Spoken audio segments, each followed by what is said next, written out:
उसके बाद नहीं दुखेगा, 2 दिन दुखेगा सिर्फ। मैं काढ़ा पीता हूँ दिन में 1 बार या 2 बार। वो बढ़िया है। काढ़ा किसका होना चाहिए, किस किस चीज का? सौंफ, तुलसी, लौंग, इलायची और दालचीनी, और कभी कभार गिलोय।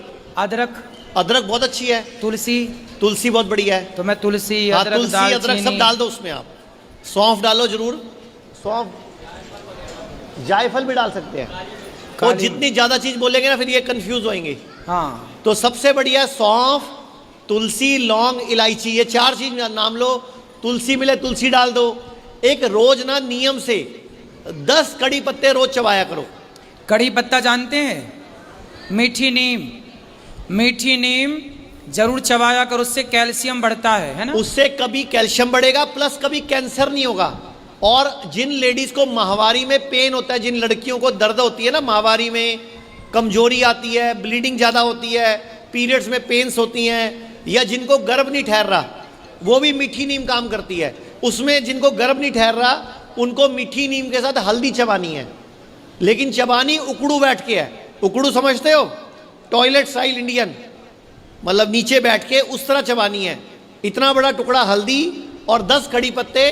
जिनको गर्भ नहीं ठहर रहा, जो बांझ हैं या जिनको कोई प्रॉब्लम है, पीसीओडी है या ओवरी सिस्ट है, उनको अदरक के साथ, मतलब हल्दी के साथ चबाने हैं कड़ी पत्ते। मैंने सुना है कि जिन स्त्रियों को पीरियड अच्छे से नहीं होते, उन स्त्रियों को गुनगुने पानी में, हल्का सा गुनगुना पानी हो, गुनगुने से भी थोड़ा और गुनगुना, और उसमें 1 चम्मच देसी शुद्ध घी डालो, बहुत बढ़िया, और वो पी लो, तो पीरियड इजीली हो जाते हैं। पीरियड दर्द भी नहीं इजीली होते हैं और कब्ज भी कभी नहीं होगा।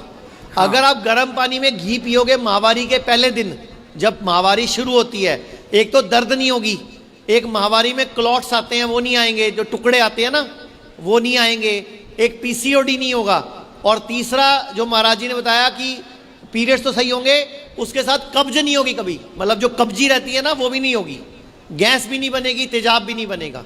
तो ये सारी महिलाओं को पता होना चाहिए कि आपको पीरियड में यदि दिक्कत है, समस्याएं हैं, तो आपको गुनगुने पानी, गुनगुने से थोड़ा और गुनगुना हो, उसमें 1 चम्मच देशी गाय का घी हो, और वो घी ऐसा हो जो आपके घर पे ही आप बनाओ दूध से, और उसको बना के और घी पी लो। 1 दिन पहले से शुरू करो, 7 दिन तक पियो, कोई दिक्कत नहीं है, जब तक आपका टाइम। बहुत बढ़िया।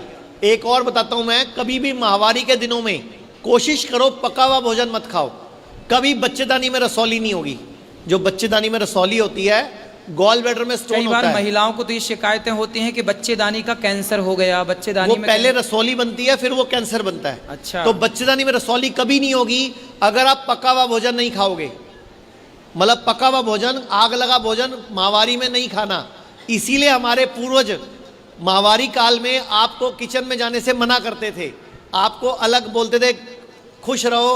और जब कभी माहवारी का दिन आए, कोशिश करो धरती पे नंगे पांव जमीन पे पांव टिकाओ, ताकि सारी नेगेटिव एनर्जी धरती में चली जाए और पॉजिटिविटी आ जाए। मतलब जहाँ हरा भरा पार्क हो तो वहाँ थोड़ा नंगे पांव जमी। आजकल क्या है कि हम लोग जूते चप्पल, किचन तक में, रसोई तक में चप्पल माताएं पहनती हैं, जबकि होना क्या चाहिए, पृथ्वी हमारी माता है, धरती में अर्थ होता है। फेस का तार पकड़ो, और यदि ज़मीन पर टच है तो आपको करंट लगेगा, और चप्पल पहनोगे तो करंट नहीं लगेगा। इसका मतलब धरती पे अर्थ है।